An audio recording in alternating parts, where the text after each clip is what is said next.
معاشرے میں حیا ہوتا ہے اس میں اس قسم کے جرائم کم ہوتے ہیں جو پچھلے دنوں قصور میں بات چلی۔ اس کے پیچھے بے حیائی، بے پردگی، آوارگی بہت بڑا سبب ہے۔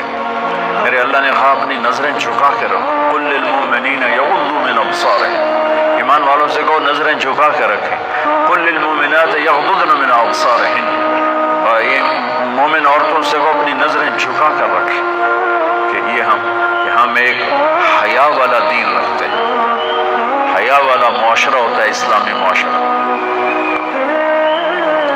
تو آپ کے یہاں کٹھے پڑتے ہیں تو آپ کی خدمت میں یہ مؤدبانہ محبت بھری گزارش ہے بچوں کہ اپنی نظروں کی حفاظت رکھو، حد فاصل رکھو۔ جتنا آپ کی نظر پاک ہوگی آپ کا دامن پاک ہوگا۔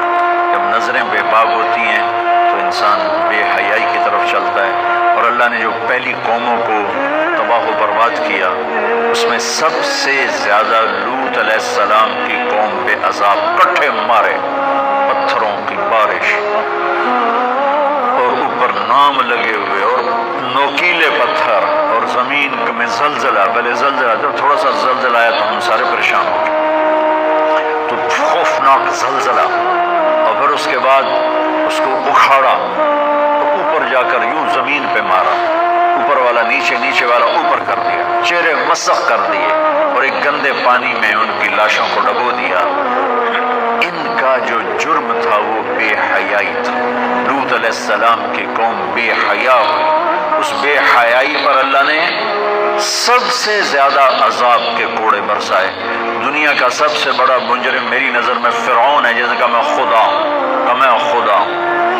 دنیا میں کسی انسان نے یہ نہیں کہا میں خدا ہوں سوائے فرعون کی۔ اللہ نے وہ اٹھا کے ڈال دیا پانی میں، لیکن لوط علیہ السلام کی قوم پہ 4-5 عذاب کٹھے اللہ نے ٹک ٹک ٹک ٹک ٹک ٹک کر کے برسائے بے حیا سے۔ اور معاشرہ بے حیا اس وقت ہوتا ہے جب اس کی پابندیاں ختم ہو جائیں، اس کی حدود حد بندی ختم ہو جائے۔ ہمارا میڈیا بے حیا ہے، ہمارے یہ تاجروں نے جو اپنا سودا بیچنے کے لیے لڑکیوں کو بل بورڈز پہ چڑھا دیا ہے، پیسے کے پیچھے اپنے تجوریاں بھرنے کی خاطر ہماری نسل کو بے حیائی کی طرف بھیج دیا ہے۔ یہ سب سے پہلے پکڑے جائیں تب جا کر ان مجرموں کی جا کے سرکوبی ہوگی۔ پہلے وہ دروازے بند کیے جائیں جس سے بے حیائی آ رہی ہے، جس سے فحاشی آ رہی ہے اور جس سے بے راہ روی آ رہی ہے۔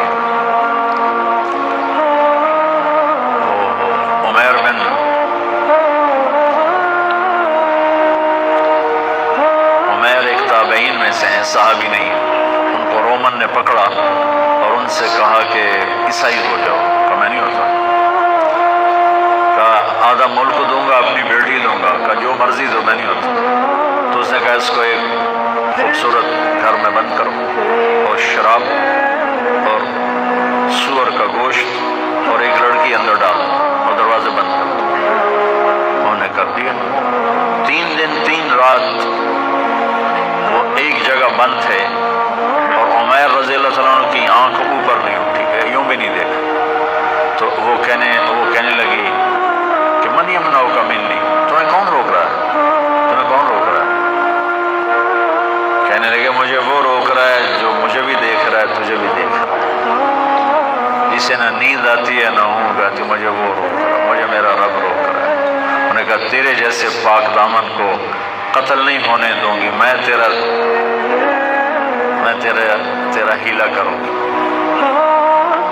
تو وہ جس کو بھیجا تھا گمراہ کرنے کے لیے وہ ایمان لے آئی،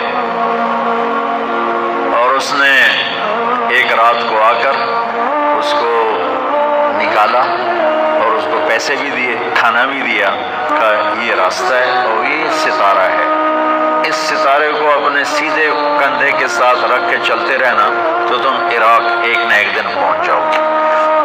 اور ان کو اس نے نکال دیا، ان کی حیا سے متاثر ہو